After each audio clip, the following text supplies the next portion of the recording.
Olá, está no ar mais um Espaço Universitário, o programa da TV Câmara São Paulo que apresenta produções audiovisuais feitas por alunos de comunicação. O documentário que vamos conferir hoje mostra como uma biblioteca pode melhorar uma comunidade. Esse documentário foi produzido por uma aluna de jornalismo da Universidade de São Paulo. Confira agora, a Biblioteca do Céu. Roda aí. A maior parte das pessoas não entende biblioteca, não conhece a biblioteca, não sabe como funciona uma biblioteca e tem a mesma lembrança que eu tinha quando era adolescente, numa coisa chata, numa coisa assim, cheia de regra de não pode isso, não pode aquilo, sabe? E não é, a biblioteca evoluiu, ela mudou, principalmente a biblioteca de Céu, que é híbrida.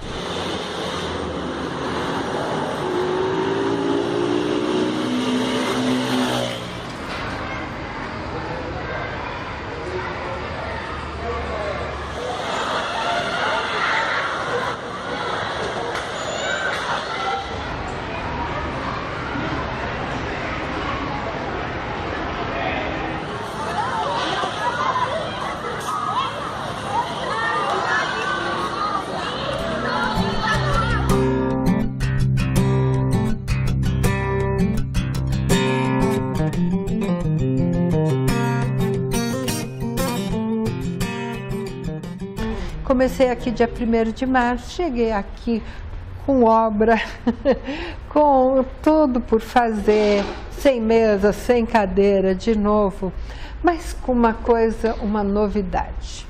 A biblioteca estava lá, no prédio da Secretaria de Cultura.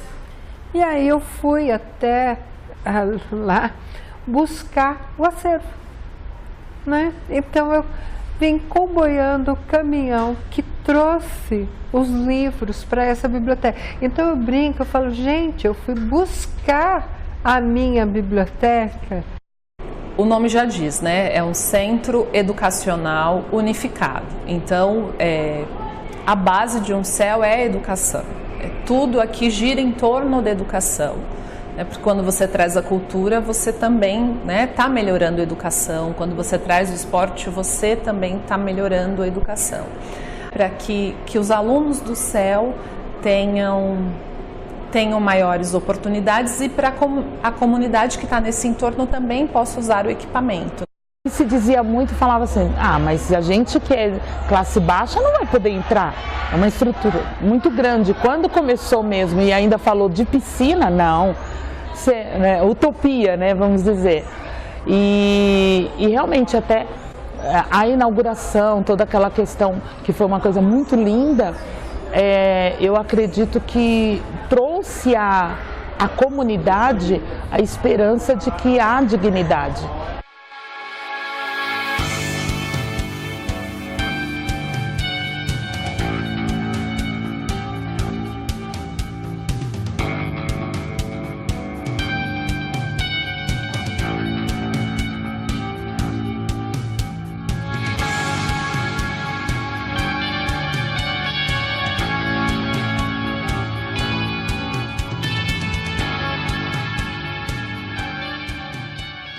Não conhecia a estrutura de CEL e eu fiquei bastante surpresa, assim, gostei muito, assim, primeiro que uma biblioteca enorme, as bibliotecas que você trabalha, que eu frequentava eram pequenas, né, e eu achei muito interessante a biblioteca aqui. Os bibliotecários, eles chegam na Secretaria de Educação em 2003. Então é muito novo, eles não sabiam o que é um bibliotecário, acho que até hoje eles estão tentando cair a ficha do que é, o que é esse profissional.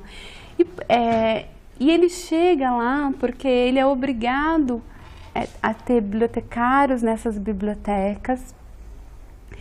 E o bibliotecário, ele não se via como um educador, como eu falei para você. Então ele se via como um administrador, como um chefe, como um técnico, alguém que ia organizar um acervo.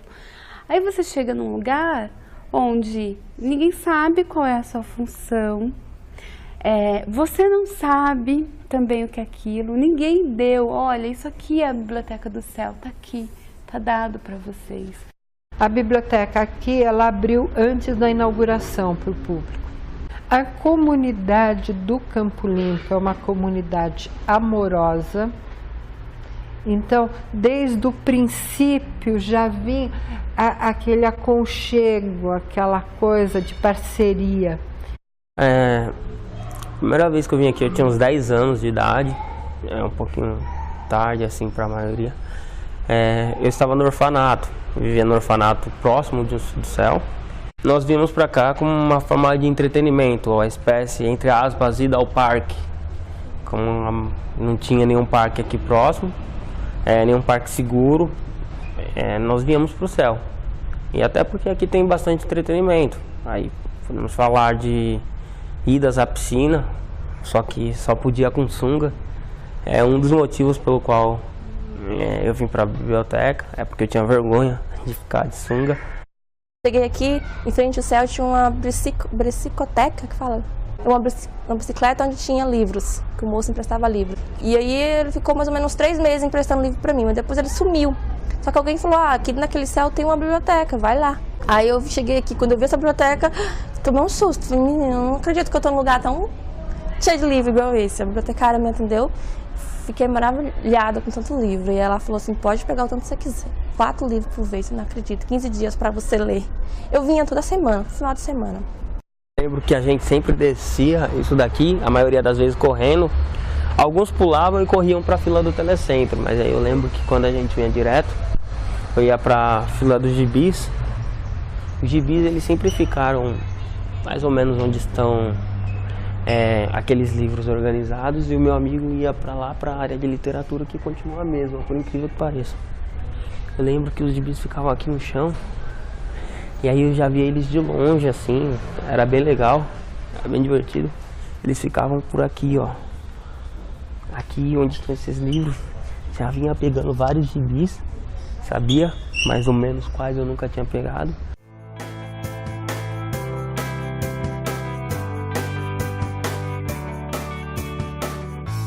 É importante esse papel, sim, de professor, de pais, de bibliotecário, quem quer que esteja ao redor de uma criança, principalmente na alfabetização, porque ali vai criar o gosto da leitura. Por exemplo, eu pego como exemplo que o meu gosto da leitura começou ali. Hoje eu não consigo viver sem um livro. Olha, nós lê, a professora lê pra gente, ou também a gente lê pra sala, e é muito legal porque eu acho muito bonito. E também é muito, deixa eu ver, como é que você se explica? É muito legal, eu acho muito bonito aquelas pessoas lendo, escrevendo, essas coisas. Comecei em sala de aula um projeto leitura. Eu queria fazer mais ou menos o que a minha professora fazia quando eu era criança, né? Porque isso desperta esse desejo, o prazer de ouvir alguém ler para você e, consequentemente, a vontade de ler também. E aí eu falei, poxa, aqui tem uma biblioteca aqui embaixo. Então eu comecei a descer com as crianças aqui. Ela foi até o estábulo que ficava do lado da casa. Era o lugar onde tinham os bois, as vacas. A professora lê uma história, a gente tem que usar a cabeça, a imaginação e desenhar. E depois ela vai falar, aí a gente tem que ver se a gente fez certo ou não. E começarem a imaginar a história. Porque é uma coisa assim, com o advento de televisão, smartphone, computador, esse negócio todo, eles não conseguem pensar. Ou eles recebem uma imagem pronta, ou eles não conseguem imaginar.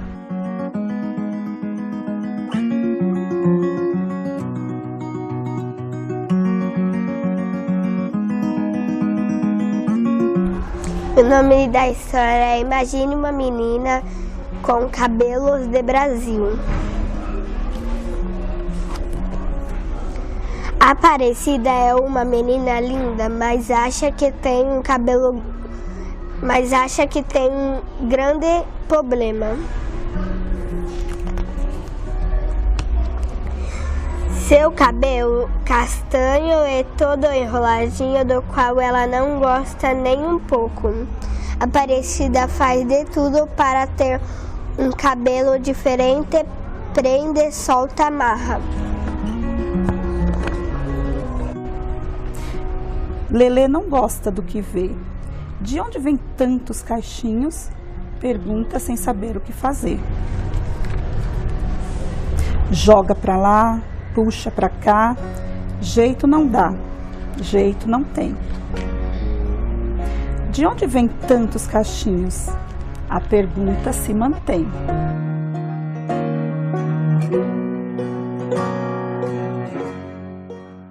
Eu gosto quando tem a Márcia, porque ela é muito legal, aí ela dá tempo pra gente pegar livro, tudo, aí ela explica as coisas pra gente. Eu acho muito legal, eu acho muito divertido. Até eu pedo pra professora pra mim ler, porque eu não tenho vergonha. Porque eu gravo vídeo, né? Eu gravo vídeo do meu tablet, mas eu nunca posto. Eu sempre pra ver e apagar. Aí eu não demonstro, como é que se chama? Eu acho, vergonha, eu não demonstro vergonha, eu acho. Minha sala de aula, eu tenho até que fazer uma rotina de quem vai ler, porque eles gostam de ler e eles querem ler.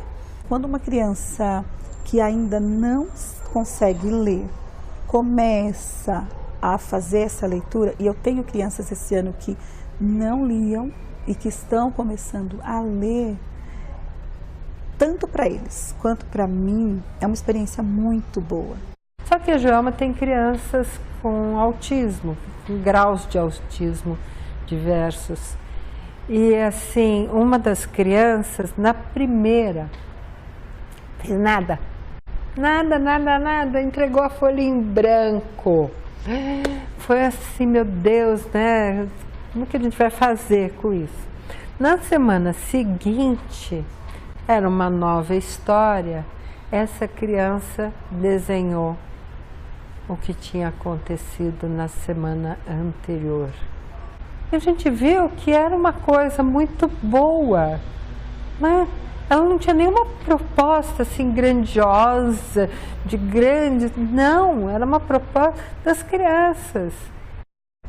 E aconteceu de um dia que eu fiquei doente, não vim trabalhar, e a professora que foi substituir entrou na sala e eles já falaram, hoje nós temos biblioteca.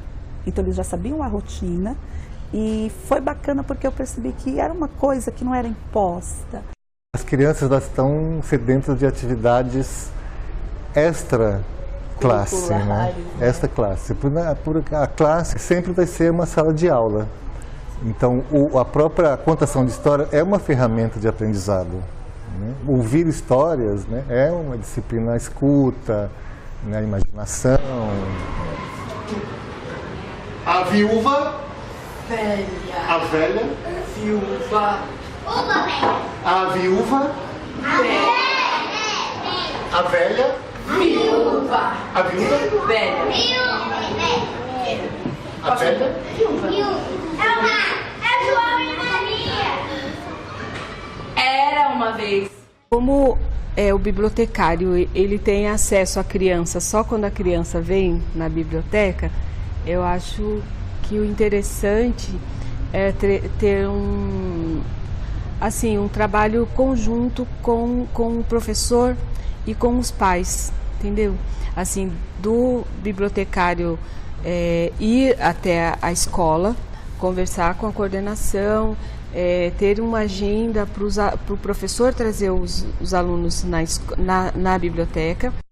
Alguns professores que já conhecem o trabalho, eles próprios já vêm aqui, opa, vamos lá organizar para o ano que vem, tudo mais.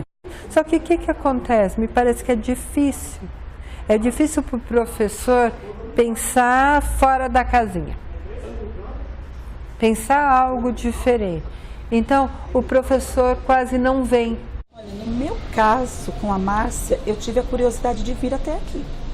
Eu pensei, eu vou levar minhas crianças lá. Conversei com eles na sala, falei como era mais ou menos, fiz os combinados e trouxe. Eu acredito, né, na constância, na pessoa vir sempre trazer a criança e do professor se apropriar, o professor conhecer o que é a biblioteca, abrir o livro, ler, se as pessoas lessem, né, elas iam descobrir a maravilha que é a biblioteca.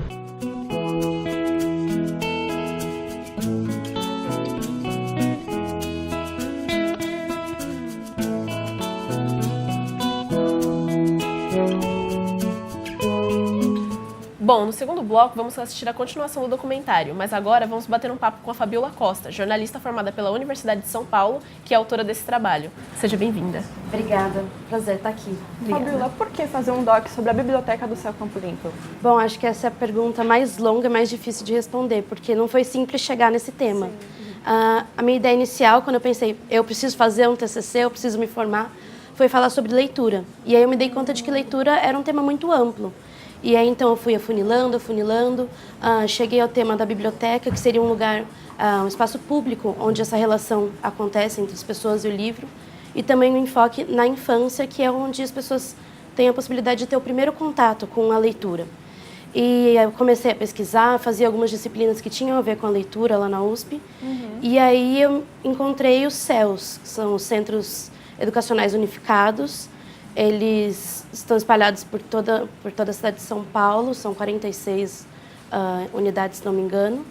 E aí eu descobri nos CEUs uma experiência muito rica, porque é um lugar onde tem uma biblioteca, mas além disso tem oportunidades de esporte, tem um complexo escolar. Então, ele reunia muitas coisas que acrescentariam para o meu trabalho.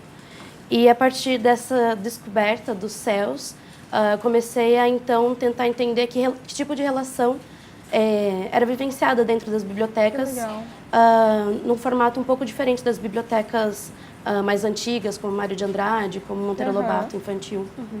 E você já frequentava esse local antes? Não, eu morava a cerca de 2 horas do Céu Campo Limpo,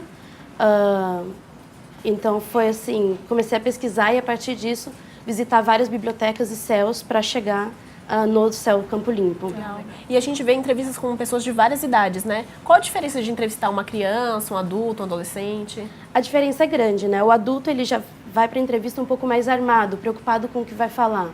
A criança, por outro lado, você tem que cativar antes de começar. Então, você tem que perguntar sobre como vai a escola, tentar inventar alguma coisa que a criança se identifique e dê abertura para as perguntas. Diferente do adulto, a pergunta para a criança eram coisas mais simples, mas ainda assim importantes, justamente porque o foco era na criança. A relação que as crianças ali da escola ou do entorno tinham. Então, por exemplo, a Cleiciane, que é uma das entrevistadas, foi uma das entrevistas que eu mais me diverti fazendo, porque ela era espontânea, e aí perguntei sobre a biblioteca, o que ela achava daquele espaço, e ela falou: porque eu acho importante as pessoas estarem aqui, porque elas podem se formar, eu quero fazer medicina um dia para trazer bebezinhos. Mas ela falou isso de uma maneira tão natural, tão de uma criança, que era gostoso, assim, ver que, diferente do adulto que está ali armado, falando as mesmas coisas da experiência dele, mas que está armado, a criança está mais disposta a contar sobre ela mesma. É verdade. E você gravou esse doc sozinha, né? Sozinha. Quais foram as dificuldades que você enfrentou? Eu acho que a maior dificuldade é na hora da gravação mesmo, conseguir conciliar a câmera, o microfone, fazer a entrevista, olhar para o entrevistado, checar se a câmera está gravando. Difícil, né? Era bastante coisa. Bom, eu tentava deixar a câmera o mais automático possível para não me preocupar com isso e para dar atenção para a entrevista. Mas tinha um perrengue ou outro, questão de foco que às vezes mudava, mas sobrevivi. E alguém te ajudou? Não, a única ajuda que eu tive assim, mais efetiva no documentário foram alguns contatos que me ajudaram a chegar até o Céu Campo Limpo e depois só a parte gráfica da capa do documentário. E como foi para você selecionar os trechos? Bom, eu tinha bastante material bruto e eu tive que fazer uma seleção bem grande, porque eu começava a entrevista sempre perguntando da experiência das pessoas com a leitura na infância. E às vezes até chegar ao ponto em que elas se encontravam ali na biblioteca do Céu Campo Limpo, era um trecho longo de história. Então eu tive que ser bem objetiva para selecionar, não, o meu foco é falar sobre a biblioteca do Céu Campo Limpo. E a partir disso trazer aspectos da história das pessoas, mas sem fugir muito do contexto original ali. Então você tem uma ligação também com a leitura? Sim, a minha ideia do documentário, de fazer sobre leitura, começou justamente pela minha experiência com a leitura na infância. E desde a infância eu percebia que as pessoas, meus colegas, nem sempre tinham a mesma vivência que eu tinha, eu gostava muito de ler. E eu sempre tive curiosidade de entender porque a minha experiência tinha sido diferente da dos outros, como uma biblioteca ou um incentivo de alguém podia tornar essa experiência diferente, né? Fabiola, o papo tá legal, mas a gente precisa fazer um intervalo. E na volta vamos exibir a segunda parte do documentário Biblioteca do Céu. A gente volta já.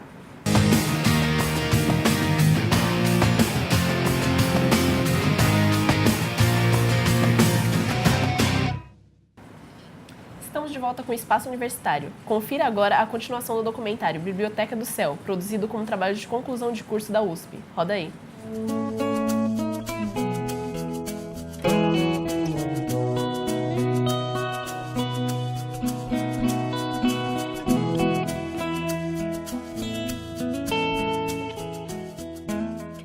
Ela é uma biblioteca muito privilegiada. Por quê? Porque ela está muito coladinha no processo educacional. Você tem um diálogo muito rápido com a escola, com a educação, com o professor, com todos esses processos educacionais. E você também tem uma entrada na comunidade muito mais difícil do que uma biblioteca pública. A biblioteca híbrida nasceu junto com o CEL, né, essa história. Porque exatamente, antes você tinha a biblioteca pública, que atendia do ensino médio para frente, a biblioteca infanto-juvenil, que atendia as crianças, né? E as salas de leitura, bibliotecas de escola, e o CEL junta tudo isso. Eu não gosto muito do termo híbrida, porque eu acho que, querendo ou não, você trabalha só a biblioteca escolar e pública. Eu acho que ela é muito mais do que isso. Eu acho que a Biblioteca do Céu é uma biblioteca educacional. Acho que o hibridismo, ele não define a Biblioteca do Céu. Ah, eu sou pública escolar. Parece que fica tipo uma crise de identidade permanente, sabe? No começo foi uma grande confusão, porque ninguém sabia exatamente qual era seu espaço, seu limite, como que eu conseguia administrar tudo ao mesmo tempo, porque nem as pessoas conheciam, nem os bibliotecários conheciam, nem a gestão conhecia. Se a gente se assume, né, enquanto biblioteca educacional, bem ligado à educação não formal, porque ela não precisa estar no currículo, né? Isso permite com que ela desenvolva projetos interdisciplinar mesmo para a sua comunidade.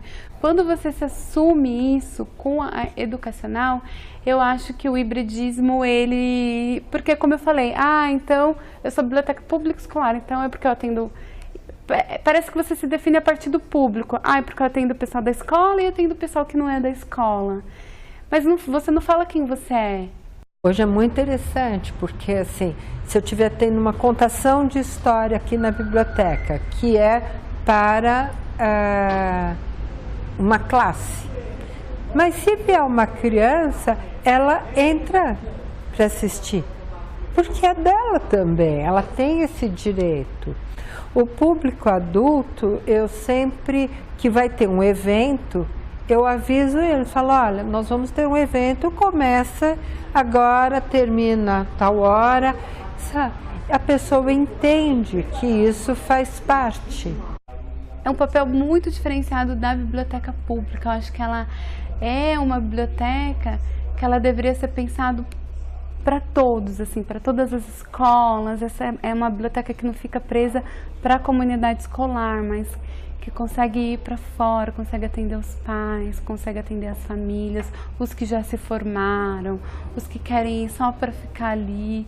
Então, acho que ela tem essa potencialidade que uma biblioteca pública não tem.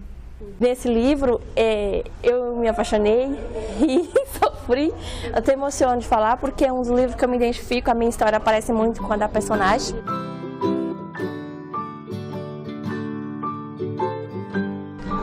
Começou a chover de novo, pelo menos isso.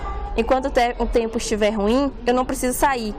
Não sei quem sancionou essa lei de que meninas de 16 anos são obrigadas a sair todos os finais de semana. se eu estou a fim de ficar em casa com meus DVDs, meus livros, ou simplesmente fazendo nada. A minha família já pergunta se estou doente. Pior do que isso, passam-se 5 minutos e as minhas amigas começam a aparecer ou telefonar, como se o fato de eu ter dito que queria ficar em casa tivesse sido uma espécie de brincadeira. Eu vinha, a Júlia ia para a aula de música e as outras duas vinham, ficavam comigo e a gente vinha para a biblioteca, que é um espaço que elas gostam. Constantemente a gente está aqui, 2 dias por semana a gente está aqui pelo fato delas estudarem aqui no CEL. Então, sair da escola, já vem para cá. Sai às 7, já chegamos os dias de sair daqui às 9. De ficarmos, pegar livro, ler. Tem a vantagem de você levar o livro para casa, isso é muito bacana. Nossa amiga aqui da biblioteca, um dia falou assim para mim, mas faz o cartãozinho, faz a carteirinha, né? Que aí vocês podem levar para casa, acaba de ler o livro. Eu aceitei a ideia dela, catei, fiz a minha carteirinha, fiz a carteirinha delas.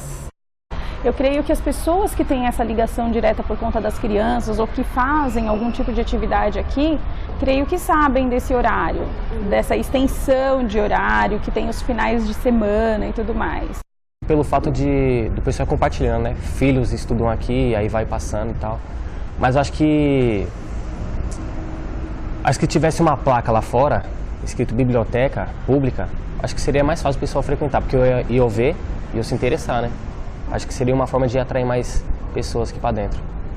A gente tem espalhado as informações, o Conselho Gestor é uma ferramenta, porque as pessoas que atuam no Conselho Gestor, elas acabam levando essas informações, né, para os vizinhos, mas me parece ainda que a comunidade não tem total conhecimento do que é possível, do que acontece aqui dentro, né? A comunidade, talvez pela pouca intimidade em relação a isso, ela realmente eu não vejo a participação dela. Talvez seja iniciar um processo de trazer um pouco mais a comunidade ou fazer com que a biblioteca saia um pouco dela e mostre para a comunidade que ela existe. Se as pessoas soubessem, elas viriam a mais. E como é uma escola, né? Eu falo por mim mesmo, quando eu vinha com eles para andar de bicicleta, só para ocupar o espaço, né, de lazer, não sabia que a biblioteca, eu podia entrar, podia pegar um livro, ler, até levar para casa. Eu achava que a biblioteca estava agregada à escola. Você vem aqui, por exemplo, fim de semana, que tem a piscina, 100% eles vêm para a piscina. Está lá cheia, com tipo 250 pessoas lá na piscina, e se tiver um usuário aqui, ele está fazendo algum trabalho da faculdade, ou um grupo que está fazendo um trabalho específico. Eles não vêm, não frequentam a biblioteca, tipo assim, por lazer. O CEL tem muitas possibilidades e a gente precisa trazer as pessoas para dentro do CEL, né? Para dentro da biblioteca, para o espaço como um todo. Quem passa por aqui fica a par, né? Mas a questão é quem não entra no equipamento. Então, por isso, as redes sociais. Eu acho que é mais a questão de conseguir enxergar esse espaço, né, como um espaço da comunidade. Eu creio que eles não conseguem enxergar, talvez pela falta de incentivo, sabe? Então, o que eu procuro fazer com as minhas turmas é isso, incentivá-los. Mostrar, olha, existe esse espaço aqui no CEL que é de vocês. Apropiem-se desse espaço. Eu tenho, assim, cerca de 20 mil usuários ano, tá? Eu acredito que dá para dobrar esse potencial. É esse pulo do gato que a gente tenta todo dia descobrir para como que eu faço que as pessoas venham para a biblioteca. Quem vem à biblioteca é um público que já tem interesse. Às vezes tem pais que trazem as crianças e que não está na escola. Então, essa criança já é privilegiada, né? Mas acho que a maioria não chega nesse lugar, né? Talvez por não ter a percepção da importância. Deixa eu ver. Eu acho que eu já sei qual livro eu vou pegar. Esse daqui. Peguei esse daqui. Bruxa, bruxa, por favor, venha à minha festa. Obrigado, irei sim, se você convidar o gato. Gato, gato, por favor, venha à minha festa. Obrigado, irei sim, se você convidar o espantalho. É pensar essa biblioteca no seu potencial educacional nos mais extremos, assim. Então, como você organiza o livro na estante, como você ensina as crianças, os adultos a utilizar a lógica desse acervo, a se apropriar disso, a ir para outras bibliotecas, fazer esse caminho.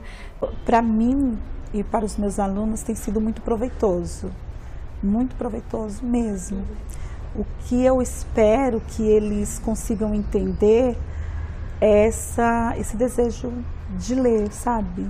Essa vontade de ler, esse despertar, né? Como eu tive na minha infância, eu espero que eu esteja conseguindo passar para eles.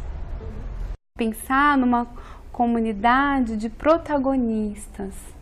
Então, onde a criança quer ser o mediador de leitura para o seu colega, onde os adultos entendam essa lógica também. Eu acho que pensar nessa autonomia, acho que é o ponto-chave, onde a gente não ser só um lugar de acesso à leitura, um lugar de acesso à informação, mas um lugar onde fomente esse protagonismo. Eu vejo como uma riqueza, porque vejamos que hoje quantas crianças que tem aqui em bairros que não teria essa possibilidade dos pais levarem a ter esse acesso a tudo isso. E aqui eu te digo por mim mesma, que tenho 2 filhas, jamais eu teria essa acessibilidade de levar ao centro com a frequência que eu as trago aqui. A minha biblioteca do céu é uma biblioteca que o meu público queira ficar. Estar na biblioteca pelo prazer e não pelo... Eu não quero que a pessoa venha porque eu estou obrigada, então eu tive que vir aqui porque eu não tenho outra opção. Não, eu quero que ela venha aqui porque ela quer ficar aqui na biblioteca. Você não vai salvar o mundo na biblioteca, não esquece isso. Mas você tem um papel, sim, que você pode desempenhar na construção, assim, sabe? Do ser humano. É um trabalho bem de formiguinha e às vezes até bem individual, até porque a leitura, ela é isso, ela é uma construção individual. Então não adianta querer fazer isso em massa, mas se você puder identificar esse seu papel e trabalhar em prol disso, assim, primeiro sendo um leitor e depois buscando a partir das suas leituras compartilhar com o outro, eu acho que isso vai aumentando, porque um vai falando para o outro e vai disseminando e também vai sendo mediador e vira todo um movimento em prol, assim, sabe, do livro da leitura.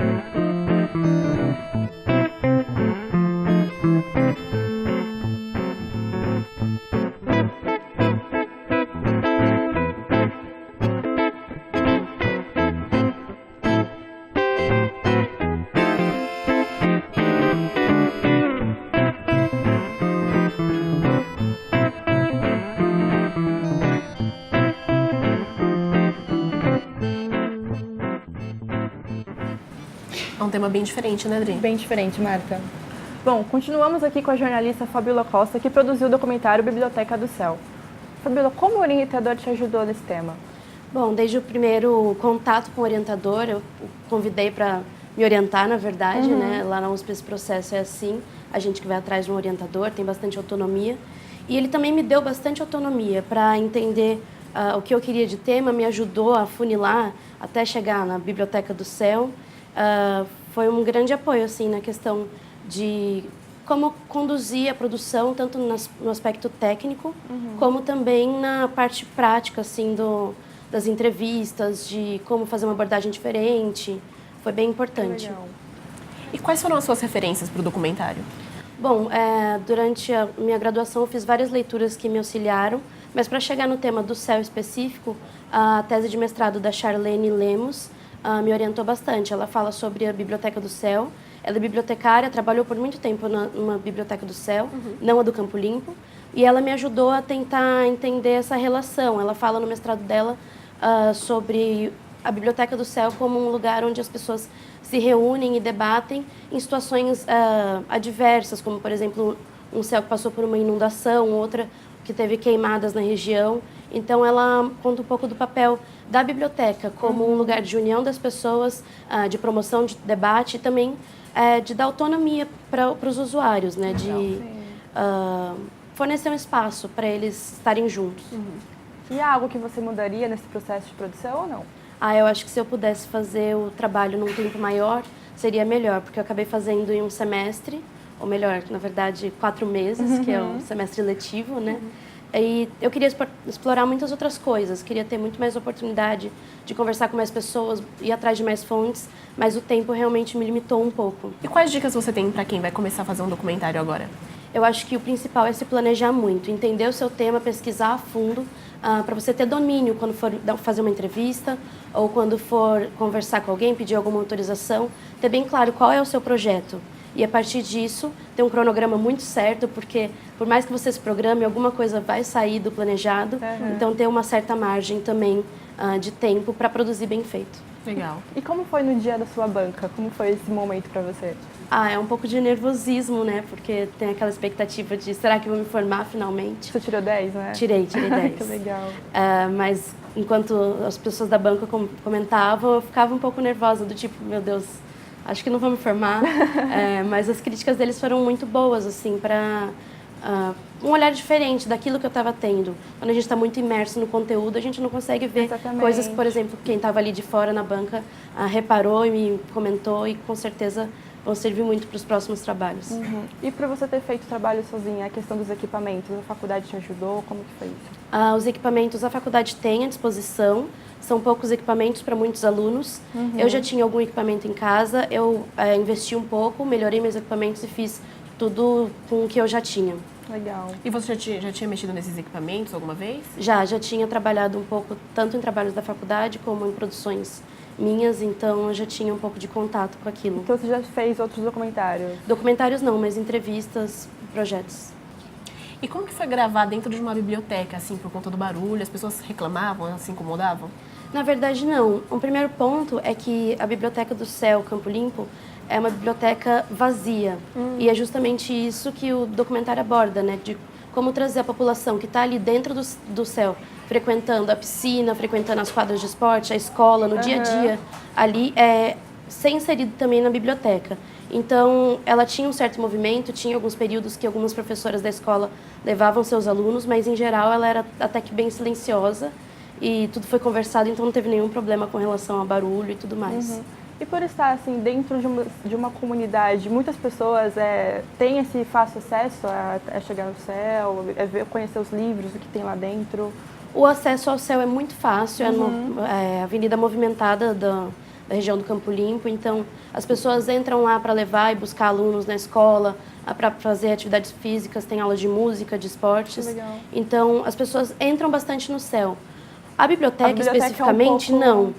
O primeiro ponto é porque ela está na parte mais baixa do prédio e é no mesmo prédio da escola. Então, muitas pessoas acreditam que a biblioteca é só da escola e, na verdade, não. Ela está aberta para todos que entrarem ali no céu, que se dispuserem. É uma pena que não são todas as pessoas que sabem disso. Exatamente. Fabíola, nosso papo está chegando ao fim. Você quer deixar algum contato? Bom, tem o meu Instagram, que eu posto um pouco das fotografias que eu faço. Tem alguns trechinhos também do documentário, que é o @osmeusbotões. Legal. Obrigada pela sua presença aqui no Espaço Universitário, viu? E parabéns pelo trabalho. Obrigada, agradeço a oportunidade. E se você, assim como ela, quer apresentar o seu documentário aqui na TV Câmara, é só mandar o link para o e-mail tv@câmara.sp.gov.br. O doc vai passar por uma avaliação e, se você for aprovado, entramos em contato. Boa sorte! E não esqueça de curtir a nossa página no Facebook, é facebook.com/espaço universitário SP. Até a próxima semana. Tchau, tchau! Tchau!